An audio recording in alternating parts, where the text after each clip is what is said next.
Prescott won't play this preseason, but despite coming into a year with no reps after a brutal injury and signing a huge contract in the offseason, he may not be facing the most pressure of anyone on the Cowboys. Zeke Elliott has admitted that his down year last season took a toll on him, saying, quote, "I think the hardest part about last year is you feel like you let your teammates down. That hurts. Just having the year I had last year, you don't need more motivation than that. I just know the type of player I am. I don't think I showed that last year. I've got a lot to prove." Not shying away from it. Shannon, is there more pressure on Dak this season or Zeke? Wrote this article. They know damn well it ain't more pressure on Zeke than it is Dak Prescott. First of all, Dak's the quarterback. Everything starts and stops with him. The man just got a $160 million contract, $75 million in his first year. Now it's time for Dak to take that next step to show that he was worthy of the contract. Skip, that's the way it works. Dak is coming off an injury, and he's not going to play. I'm glad. I'm glad he's not going to play, because now we can go past this. Well, we're thinking about it. Preseason's not that important. We'll know. After he doesn't play Saturday or whenever they play, he's not going to play the following Friday or Saturday, and we'll be done with this and we're on to September 9th. Oh, McCarthy all but said it's over. He's not going to play. Stop dancing. Right. But Skip, here's a guy that hadn't played in 11 and a half months. He's coming off a very serious injury. He's not going to play in the preseason. Jerry Jones was very reluctant to give him the contract. The man sitting right next to him. You got me with this one. You won this negotiation. You did. I overpaid you. And you talking about there's more pressure on a running back? This is a quarterback-driven league. The immense amount of pressure, because remember, Skip, the year before, he had an opportunity to win the division, and you said yourself, he didn't play good down the stretch. He did not. We look at how he was playing. Yeah, he was throwing for a bunch of yards, but they were empty calories. Yep. They were losing. He gets hurt, and you don't think there's pressure? Man, yeah, I'm sure Zeke wants to have a bounce-back season. Yes, Zeke feels that he's let his team down. Every time you don't play up to your capabilities. But when a team invest that kind of money in you, they pay you as a top 5 quarterback, now it's your job to go out there and prove to them that you are a top 5 quarterback. Anything less than winning the division, anything less than going very, very far. Skip, they got to make it to the NFC Championship game. It ain't no more, oh, we made it to the playoffs and then lose in the first round. They got to go to the championship game. That's the kind of pressure. Don't let anybody else tell you. Don't let anybody fool you and talk about this is all Zeke. If Zeke don't play well, no. Skip, if I'm not mistaken, they didn't draft C.D. Lamb for Zeke. They didn't give Amari Cooper $20 million for Zeke. They did that for why? The quarterback. They said, we want to see if Dak's the real deal. They traded a first and a third to go get Amari Cooper. When they needed defense, they took C.D. Lamb. They didn't take a wide receiver for Zeke. Man, stop this foolishness. The pressure is on one Dakota Rain Prescott, a.k.a. for short, Dak. I hope Rain is spelled R-E-I-G-N. You better hope so. He reigns. You better hope so. Yes. Okay, I'm going to speak once again by disqualifying myself as a Cowboy fan lifelong. I do not agree with your premise. You are looking from the outside in. I'm looking from the inside out. Okay. All the pressure for me is on one Ezekiel Elliott this year, because my quarterback weirdly keeps getting honeymoon after honeymoon. And I think he just got another honeymoon phase of his career with yet another injury. If you think hard about what has happened through his contractual impasse with Jerry Jones, he became a national sympathetic figure. Okay. Am I right? Yeah. Because everybody, including you, said Jerry is doing him wrong. Come on, Jerry, pay the man. Yeah. He's earned it. And I kept saying, he's not earning it right now through the rest of 2019 when he was betting on himself. Right. He played worse and worse down the stretch, especially on the road at New England and at Philadelphia and at Chicago, and you know those games. Right. And then on top of that, he had the tragic loss of his brother to suicide. And we segue from that into the regular season. And what happens? In the 5th game of the year, he suffers a career-threatening compound fracture of his ankle. Right. That required 2 surgeries to get right, as we've seen on Hard Knocks.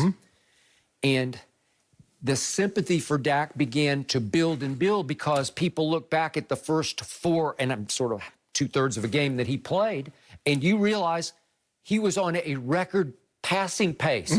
And it was mostly because of what you call empty calories. Yeah. They were falling so hopelessly behind so quickly against a Cleveland or an Atlanta at home that it was hard to watch, but he was throwing for 1 billion yards. Yes. He was running away with the lead in passing yards and was on an all-time pace to set a record for passing yards, and yet they were very lucky that they weren't in those first 4 starts 0-4. They should have been 0-4 except for the miracle against Atlanta and the watermelon kick, right?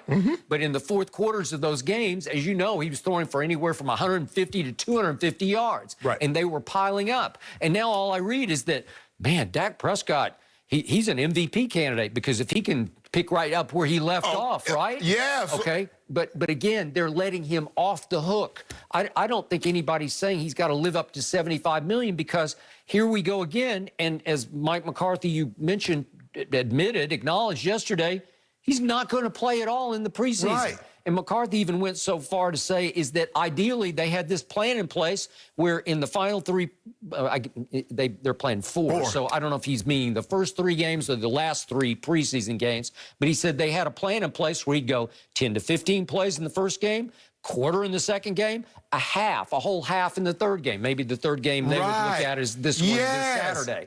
Well, that was their plan. And he said, we had that all in order. And he said, unfortunately, camp doesn't always go the way you would like. Well, now he's got some weird arm injury, and I've never heard of a quarterback having this arm injury, certainly in training camp. So you don't think he's off the hook a little bit? No, because think about it, Skip. You give me the stat all the time. Dak last 17 games, he's 6-11.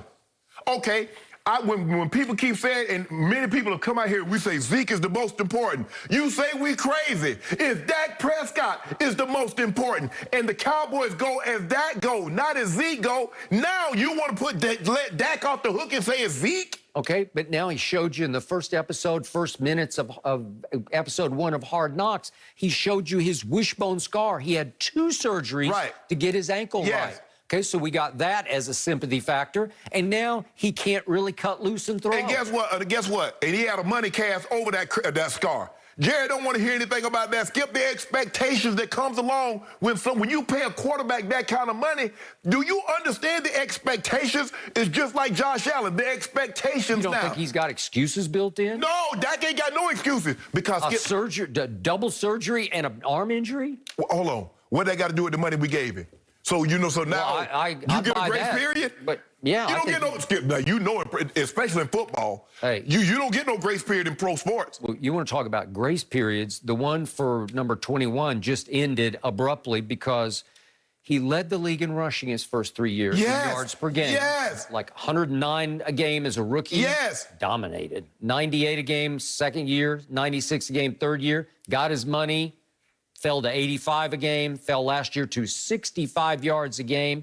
And if we look at 20-plus yard runs, in 2016 as a rookie, he had 14 20-plus yard runs. That led all of football.